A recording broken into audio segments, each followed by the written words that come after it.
HLN online and on iTunes. This is CNN Student News. Sitting in for Carla Zeus, I'm Aisha Techpar. The future of the war in Afghanistan. That was the focus of a meeting yesterday between President Obama and members of Congress.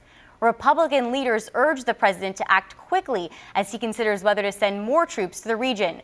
One Democratic senator said that everyone in the meeting, both Democrats and Republicans, agreed to support whatever decision the president makes. Sandra Endo has more on the government's position on the conflict.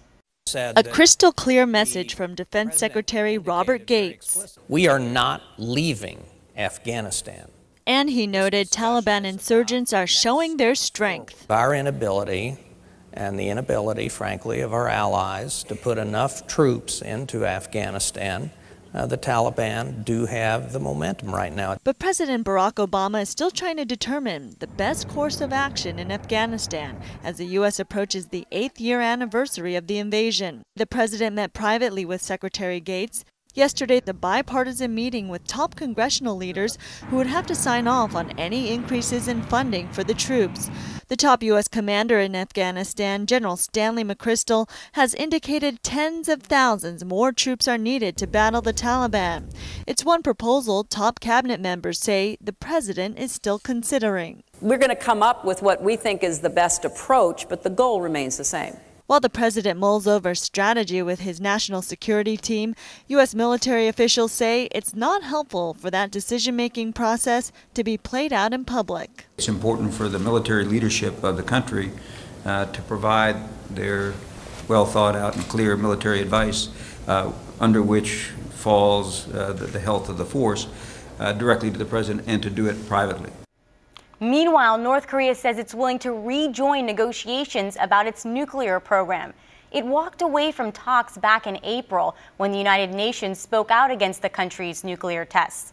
The shift came after Chinese Premier Wen Jiabao, seen here on the right, visited North Korea earlier this week. Despite the country's willingness to talk, North Korea said in a recent letter to the UN it's moving forward with its nuclear program. Moving to Turkey, police clashed with protesters yesterday in the capital city of Istanbul. Authorities used tear gas and water cannons to break up the demonstrations. Protesters were smashing windows of shops and banks as they marched through the streets. They were speaking out against the International Monetary Fund and the World Bank. The two organizations are meeting in Istanbul to discuss ways to avoid a repeat of the recent global economic crisis. A word to the wise, foodborne, carried in or contracted by eating a contaminated food, as in a foodborne illness. A new study ranks the top 10 riskiest foods based on concerns about foodborne illnesses. And you might be surprised about what ended up on the list. It was put together by the Center for Science in the Public Interest. CNN medical correspondent Elizabeth Cohen gives us the top 10. They started off with the top 3 riskiest foods in terms of number of illnesses that these foods have caused since 1990. Leafy greens topped the list. This group says that leafy greens have caused more than 13,000 cases of food poisoning. Eggs are next at more than 11,000 cases, and then potatoes at 3,600 cases. Rounding out that top 10 list are oysters, berries, tomatoes, cheese, ice cream, tuna, and sprouts. Now, to put this sort of in a national context, there are 76 million cases of foodborne illness every year in the United States, and those cause 325,000 hospitalizations and 5,000 deaths. As you might imagine, not everyone agrees with the study. Elizabeth Cohen has some reactions and some tips on how to cut down the risks. Let's look at one response that we got from the produce folks. They said it's never in consumers' best interest to scare them away from the very foods that we should all be eating more of. And this was interesting from the cheese industry. The cheese examples in this report mostly concern consumption of raw milk products, which neither the FDA nor the dairy industry recommends. In other words, what they're saying here is, yes, you can get sick from eating cheese made from unpasteurized milk, but you're not supposed to be doing that anyways. However, in many cases, there is something you can do to prevent getting foodborne illness, and here's a couple of pointers. First of all, cook poultry, meat, and eggs thoroughly. separate raw and cooked foods. If you use a knife on a piece of raw steak, don't use that knife to eat something like a salad. It sort of stands to reason. Also, wash your hands before and after preparing foods. And sticking with health issues, the push to prevent the H1N1 virus is underway. The first vaccines against the virus were given to health workers in Tennessee and Indiana this week. How can you avoid H1N1 and what happens if you get it? Carl Azuz sat down with CNN's Dr. Sanjay Gupta to talk about it.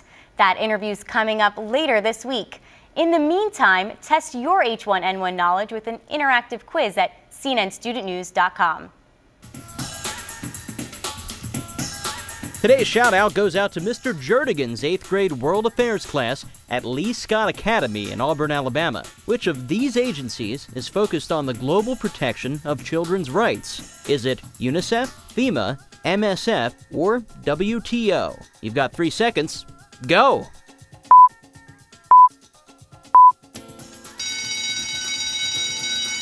The United Nations Children's Fund, or UNICEF, was founded in 1946 to help young people impacted by World War II. That's your answer, and that's your shout-out. UNICEF gets some help in its mission from the agency's Goodwill ambassadors. Usually they're celebrities who can draw people's attention to issues affecting young people. But TJ Holmes introduces us to one activist who's getting the attention because of his work and his age. Yes. This 12-year-old from Toronto is on a mission. And my goal is to inspire 1 million people over the next 3 years to make a difference in the world. To help poor children across the world. Bilal Rajan has been working on humanitarian causes since he was 4. His father says he was inspired to a call of service in 2001 after seeing newspaper photos of bodies buried under rubble following an earthquake in India, his family's home country.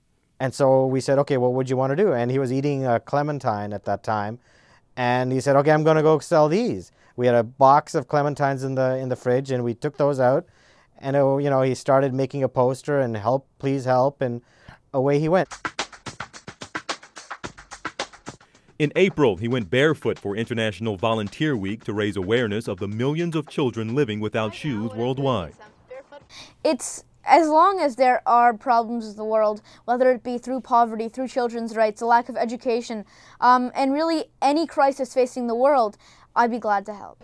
Raising nearly $5 million for causes around the world, from children living with AIDS to tsunami victims, he's now UNICEF's youngest ambassador and says he has traveled to more than 20 countries teaching kids the value of volunteering.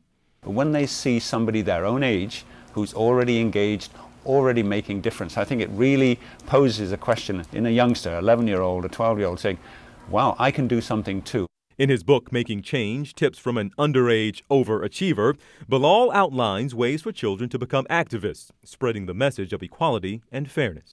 Inspired by other activists like Harry Belafonte, Desmond Tutu, and the Aga Khan, a leader of his Muslim faith, and also Mahatma Gandhi, he recently met with another of his heroes, Nelson Mandela. It was a great day.